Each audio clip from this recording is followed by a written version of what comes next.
আসসালামু আলাইকুম। সাবেক প্রধান উপদেষ্টা ডক্টর মোহাম্মদ ইউনূস তিনি ক্ষমতা ছাড়ার কদিন আগেই নিজেই নিজেকে যে ভিভিআইপি ঘোষণা করে বিশেষ নিরাপত্তা ব্যবস্থাটি আদায় করে নিলেন, আগের সব ধরনের রেকর্ড ভঙ্গ করে 1 বছরের জন্য যে সুবিধাটি নিয়েছিলেন, তারেক রহমান সরকার সেটি 6 মাস কমিয়ে এনেছে। অর্থাৎ তিনি আগের মতন 6 মাস পর থেকে আর এসএসএফ এর বিশেষ কোনো নিরাপত্তা সুবিধা পাবেন না, বিশেষ কোনো প্রোটোকল পাবেন না। তাকে যদি বাংলাদেশে থাকতে হয় তাহলে সাধারণ একজন বাংলাদেশি নাগরিক হিসেবেই থাকতে হবে। প্রশ্ন হচ্ছে যে সরকার কেন এই ধরনের একটি সিদ্ধান্ত হঠাৎ করে নিল, যেখানে ডক্টর ইউনূস সরকারের অনেক কর্তা ব্যক্তি, নীতি নির্ধারক বা সাবেক উপদেষ্টাদের কেউ কেউ দেশ ছেড়ে খুব নীরবে চলে যাচ্ছেন। এরকম একটি সুবিধা তাদেরকে দেওয়া হচ্ছে অথবা তারা নেওয়ার চেষ্টা করছেন। আর সরকার এই ধরনের একটি সিদ্ধান্ত না নিলেই বা কি হতো, যে 6 মাসের জন্য যে তার নিরাপত্তা ব্যবস্থাটি রাখা হলো, বাকি 6 মাস কেটে। তৃতীয়ত প্রশ্ন হচ্ছে যে ডক্টর মোহাম্মদ ইউনূস এখন কি করবেন? তিনি দেশে ফিরবেন তো? এরকম নানান ধরনের প্রশ্ন সোমবার দুপুরের পর থেকেই মানুষের মনে উকি দিচ্ছে। নানান ধরনের প্রশ্ন, আমার মনেও একই ধরনের প্রশ্ন। এবং একটি বিষয় আপনাদের একটু নোটিশ করে রাখি, এই দেশে বিশেষ কোনো খবরে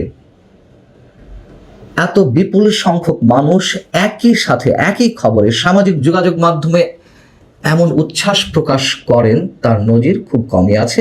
ডক্টর ইউনূসের ক্ষেত্রে যে বিষয়টি আমরা সোমবার আবারও দেখলাম সামাজিক যোগাযোগ মাধ্যম ফেসবুক জুড়ে, মানে সরকারের এই যে সিদ্ধান্তটি, সেই সিদ্ধান্তটির ভূয়সী প্রশংসা এবং ডক্টর মোহাম্মদ ইউনূসের বিরুদ্ধে তাদের সেই স্বাভাবিক যে প্রতিক্রিয়াগুলো, ক্ষোভের প্রতিক্রিয়াগুলো সেভাবেই প্রকাশ পাচ্ছে।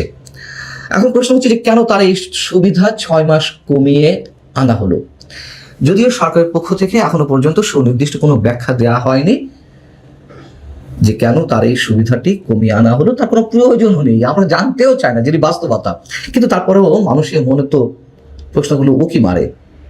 এবং যেটি জানতে পারলাম, এই সিদ্ধান্তটি নেওয়া হয়েছে প্রশাসনিক সর্বোচ্চ পর্যায় থেকে, অর্থাৎ সরকারের শীর্ষ মহল থেকে। অনেকের ধারণা যে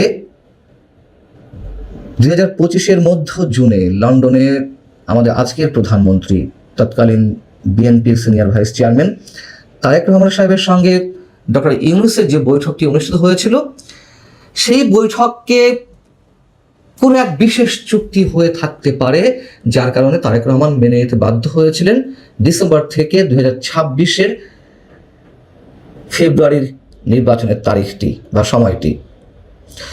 কি সেই চুক্তি ছিল তা মানুষ নিশ্চয়ই স্পষ্ট করে কিছু বলতে পারবে না, যেহেতু এটি সবারই ধারণা। সম্ভবত সেই চুক্তি অনুযায়ী ডক্টর মোহাম্মদ ইউনূস তার কথা বা প্রতিশ্রুতি পূরণ করেননি, কিছুই করতে পারেননি।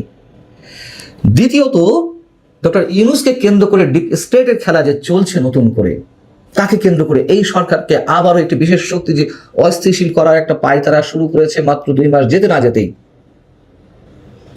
সেদিক থেকে ডক্টর মোহাম্মদ ইউনূসকে সম্ভবত একটি হলুদ কার্ড দেখানো আমাদের প্রধানমন্ত্রীর পক্ষ থেকে বা সরকারের পক্ষ থেকে। হলুদ কার্ড কেন? যেহেতু এই সুবিধাটি এর আগে সাবেক সরকার প্রধানরা যা নিয়েছেন 3 মাসের জন্য, এসএসএফ এর প্রোটোকল নিয়েছেন, তিনি নিয়েছিলেন 1 বছরের জন্য, সেখান থেকে কাট করে 6 মাস রাখা হয়েছে। 3 মাসও তো করতে পারত। এটি সম্ভবত একটি ইয়েলো সিগন্যাল। তৃতীয়ত হচ্ছে যে যেহেতু তিনি 1 বছরের জন্য এই সুবিধাটি নিয়েছিলেন, এইটিকে অনেকে সংবিধান লঙ্ঘন করা বা নজিরবিহীন ঘটনা হিসেবে উল্লেখ করছিলেন, যথেষ্ট সমালোচনার মুখে পড়েছিলেন। আমাদের প্রধানমন্ত্রী নিজেই সরকার সমালোচনার মুখোমুখি হচ্ছিল যে কেন এই সুবিধাটি তার ক্ষেত্রে বহাল রাখা হবে। এবং যে প্রথমে বলছিলাম যে তার মানে ডক্টর ইউনূসের সরকারের অনেক হোমরা চোমরা তারা এর মধ্যে দেশ ছেড়ে পালিয়েছে বা দেশ ছেড়ে অন্য জায়গায় চলে যাওয়ার সুযোগ করে নিয়েছে, তাদেরকে সেফ এক্সিট দেওয়া হচ্ছে কিনা পাহাড় সমান মানে অসংখ্য অভিযোগ থাকার পরেও সেই জায়গা থেকে এটি সরকার করতে পারে, একটা নমুনা দেখাতে পারে যে না, আমরা নতুন করে মানে সরকারের মানে ইউনূস সরকারের সাথে কোনো ধরনের গিভ অ্যান্ড টেকের মাধ্যমে ক্ষমতায় আসেনি। চতুর্থত, স্বার্থের সংঘাত এবং নৈতিক প্রশ্নের জায়গা থেকে এটি হতে পারে। কেমন? ডক্টর মোহাম্মদ ইউনূস, আমি আগেই বলেছি যে পৃথিবীতে সাম্প্রতিক ইতিহাসে এমন কোনো রাষ্ট্রপ্রধান বা সরকার প্রধান আমরা দেখতে পাবো না যে এত অল্প সময়ের মধ্যে আর অন্য কেউ এরকম নির্লজ্জ বেহায়ার মতো নিজের সব ধরনের সুযোগ সুবিধা লুটে নেওয়া, সব থেকে লাভবান হওয়া, সেটি হয়েছেন ডক্টর মোহাম্মদ ইউনূস। তিনি ক্ষমতা আসার পরে তার বিরুদ্ধে থাকা একের পর এক মামলা প্রত্যাহার করে নিয়েছেন। গ্রামীণ কল্যাণ ট্রাস্টের কর ফাঁকি 666 কোটি টাকা দিতে হবে মর্মে হাইকোর্টে যে রায়, সেটিও বাতিল করা হয়েছে। 2019 সাল পর্যন্ত আয়কর মুক্ত সুবিধা নিয়ে নেওয়া হয়েছে গ্রামীণ ফোনের, এবং আদম ব্যবসা লাইসেন্স থেকে শুরু করে গ্রামীণ ব্যাংকের শেয়ার কমে নিয়ে আসা, সরকারের 25 থেকে 10 ভাগে নামিয়ে আনা, এবং শেষ মুহূর্তে এই যে সুযোগ সুবিধা নেওয়া, রাষ্ট্রীয় প্রোটোকল 1 বছরের জন্য নিরাপত্তার নামে। তো এত সব সমালোচনা কিছুটা হলো এই সরকারের উপরে গিয়ে পড়ছিল, যেই সরকারের বিরুদ্ধে, যে অন্তর্বর্তী সরকারের বিরুদ্ধে, যে ডক্টর মোহাম্মদ ইউনূস সরকারের বিরুদ্ধে জঙ্গিপনার অভিযোগ, আরো তো অনেক অনেক অভিযোগ, তারপরেও কেন তারা এতটা সেফ এক্সিট পেয়ে যাচ্ছেন অনেকের মতে, সেদিক থেকেও একটা দৃশ্যমান কিছু দেখানোর চেষ্টা হতে পারে এই সিদ্ধান্তের মাধ্যমে। এখন প্রশ্ন হচ্ছে যে তিনি দেশে ফিরবেন তো? তার কারণ যতদূর জানি যে তিনি গত 24 এবং 25 মার্চ একটি আন্তর্জাতিক সংলাপে অংশ নিতে গিয়েছিলেন জাপানে। আমি যতদূর জানি তিনি এখনো দেশে ফেরেননি, আমার যদি খুব ভুল না হয়ে থাকে, এবং সেই জায়গা থেকে এই মুহূর্তে তার দেশে ফেরা নিয়ে যথেষ্ট সন্দেহের সৃষ্টি হতেই পারে।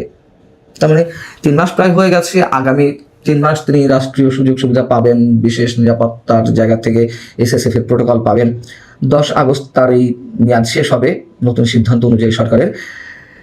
সেই জায়গা থেকে তিনি আসবেন কি আসবেন না, এবং সরকার যে কাজটি করলো সেটি নিশ্চয়ই তার জন্য সুখকর কিছু নয়। তিনি নিশ্চয়ই এই মুহূর্তে যথেষ্ট পরিমাণ নাখোশ হয়ে উঠেছেন আমাদের তারেক রহমান সরকারের উপরে। অতএব এখনই যদি তিনি আসতে দ্বিধাগ্রস্ত হয়ে থাকেন, 10 আগস্টের পর তো দেশে ফিরে আসার কোনো ন্যূনতম সম্ভাবনাই নেই। কারণ তিনি এখন থেকেই মব আতঙ্কে ভুগতে শুরু করেছেন, এটুকু আমরা নিশ্চিত করে বলতে পারি। আর সব ভাষা হলেও এটুকু আমরা নিশ্চিত করে বলতে পারি যে তিনি এখন মব আতঙ্কে ভুগবেন দেশে আসার ক্ষেত্রে। মবের শিকার হতে পারেন যে কোনো সময়।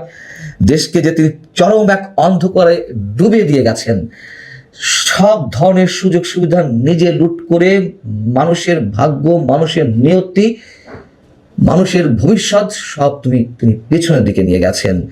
বাংলাদেশের জঙ্গিবাদের চাষ করেছেন, সাম্প্রদায়িক গোষ্ঠীর উত্থান ঘটিয়েছেন, মবকে আইনের তৈরি করেছেন, নিজেকে মবের জনক করে তুলেছেন। নিশ্চয়ই আমরা চাই না যে শুধু তিনি কেন, কেউ যেন মবের শিকার না হন। হামের টিকা নিয়ে যা ঘটেছে, শত শত শিশুকে মৃত্যুর করে ঠেলে দেওয়া হয়েছে, এবং এই মুহূর্তে জঙ্গিবাদী কার্যক্রমে কি অবস্থা তা জানেন। সারা দেশে মোটামুটি এক ধরনের হাই অ্যালার্ট চলছে জঙ্গিবাদী গোষ্ঠীর হুমকি হামলার আশঙ্কা থেকে। এবং সিনিয়র আইনজীবী, মুক্তিযুদ্ধের অন্যতম সংগঠক জিরাই খান পান্না, যেটি গণমাধ্যমকে একদিন আগেই বলেছেন, তিনি আশঙ্কার কথা বলেছেন যে ইউনূসের মতো লোক এই দেশের শাসনভার গ্রহণ করেছে, এটি আমাদের জন্য লজ্জাজনক। কোথায় সে আসে না কেন, মব হবে তার উপরে। তিনিও যদিও বলেছেন যে আমরা চাই না, কিন্তু তিনি যা করে গেছেন প্রাকৃতিক নিয়মেই তো ঠিক পাল্টাতেই ফিরে আসার কথা। এবং আমার মনে হয় তার বিরুদ্ধে সুনির্দিষ্ট মামলা হওয়া উচিত জঙ্গিবাদের পৃষ্ঠপোষকতার জন্য। অন্তত এই ক্ষেত্রে, আরেকটি ক্ষেত্রে সেটি হচ্ছে এই যে শত শত শিশু হামের টিকা না পেয়ে বাবা মার কোল শূন্য করে দিয়ে তাদেরকে মৃত্যুকে আলিঙ্গন করতে হলো, এই কারণে তার বিরুদ্ধে মামলা হওয়া উচিত। এবং তিনি যেখানেই থাকেন না কেন, এই মামলা হওয়ার পরে ইন্টারপোলের সাহায্য নেওয়া উচিত বর্তমান সরকারের। তিনি যেখানেই থাকুন না কেন তাকে ফিরিয়ে আনা উচিত। এরকম একটা জঘন্য শাসক, জঘন্য সরকার প্রধান আমাদেরকে যেন আর দেখতে না হয়, তার জন্য একটা দৃষ্টান্ত শাস্তি এই দেশেই হয়।